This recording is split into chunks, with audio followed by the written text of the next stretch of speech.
This is Sandy at Timeless Arts Furniture Refinishing. I want to show you this old grandfather clock that Bruce and I are going to be restoring. I've already traced all the images that I could with tracing paper so that I can put all this decoration back on the piece after Bruce gets the finish put back on. I think this is a 17th century clock. This is 1800s. 1800s. And Bruce and I are going to restore it, and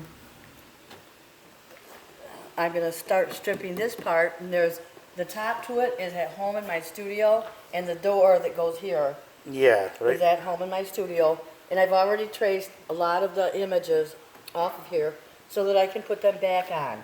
Yeah. Here's where the top would set. That's at Sandy's studio yet. And there's a nice door panel that goes here. But It's got a lot of decoration on it. it's hard. Yeah, it's hard to tell the decoration too, ain't it? Yeah, a lot of it I can't hardly see it, so I might have You to, can see it in the camera. yeah, I'll Yeah. get it the best I can. Yeah, it's gonna be a fun little project. It's a real fun project. I'm very excited about it. And we're gonna show you this right now.